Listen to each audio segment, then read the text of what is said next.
بسم اللہ الرحمن الرحیم۔ السلام علیکم۔ آج ہم آپ کو بتائیں گے حج کا طریقہ۔ حج کا طریقہ کیا ہے؟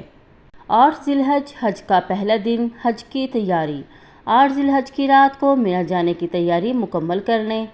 احرام کی تیاری: سر کے بال سنواریں، خط بنوائیں، مونچھیں کتریں، ناخن کاٹیں اور صفائی کا خاص خیال رکھیں۔ پھر اس کے بعد آتا ہے غسل۔ احرام کی نیت سے غسل کریں یا وضو کر لیں۔ احرام کی چادریں: مرد ایک چادر سفید چادر باندھے اور دوسری اوڑھیں اور جوتے اتار کر ہوائی چپل پہنیں۔ خواتین اپنے پہنے ہوئے لباس میں احرام کی نیت کریں۔ نفل نماز: مکروہ وقت نہ ہو تو مرد حرم شریف میں آ کر احرام کی نیت سے 2 رکعت نفل سر ڈھک کر ادا کریں اور خواتین گھر میں یہ نفل پڑھیں۔ اس کے بعد آتا ہے نیت اور تلبیہ۔ اب اپنا سر کھول کر اس طرح نیت کریں کہ اے اللہ، میں حج کی نیت کرتا ہوں یا کرتی ہوں، اس کو میرے لیے آسان کر دیجئے اور قبول کر لیجئے، آمین۔ پھر فوراً 3 مرتبہ لبیک کہیں اور دعا کریں۔ احرام کی پابندیاں شروع ہو گئی تو ان کا خاص خیال رکھیں۔ مینا روانگی: طلوع آفتاب کے بعد مینا روانہ ہوں اور راستے بھر زیادہ سے زیادہ تلبیہ پڑھیں اور دیگر تسبیحات پڑھتے رہیں۔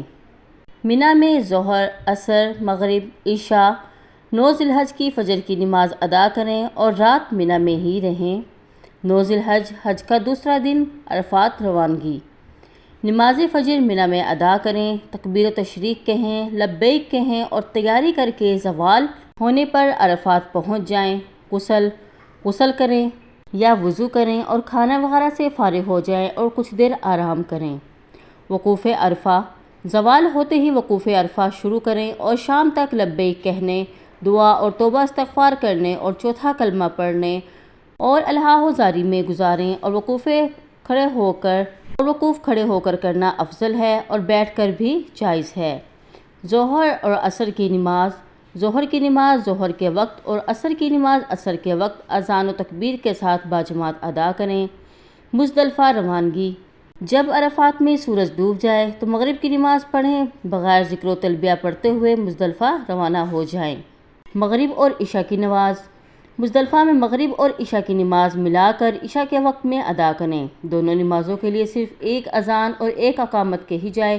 پہلے مغرب کی فرض نماز باجماعت ادا کریں، پھر تکبیر تشریق اور لبیک کہیں، اس کے فوراً بعد عشاء کی فرض باجماعت ادا کریں۔ اس کے بعد مغرب کی 2 سنت، پھر عشاء کی 2 سنت اور وتر پڑھیں۔ نفل پڑھنے کا طریقہ اختیار کریں۔ وہاں آپ نفل پڑھ سکتے ہیں، آپ کو نفل پڑھنے کا بھی اختیار ہے۔ ذکر و دعا: یہ بڑی مبارک رات ہے، اس میں ذکر، تلاوت، درود شریف پڑھیں، لبیک کہیں اور خوب دعا کریں اور کچھ دیر آرام بھی کریں۔ اس کے بعد کنکریاں آتا ہے۔ بڑے چنے کے برابر 70 کنکریاں فی آدمی چنیں۔ نماز فجر اور وقوف: صبح صادق ہونے پر اذان دے کر سنت پڑھ کر فجر کی نماز باجماعت ادا کریں اور وقوف کریں۔ اس کے بعد مینا واپسی: جب سورج نکلنے والا ہو تو مینا روانہ ہو جائیں۔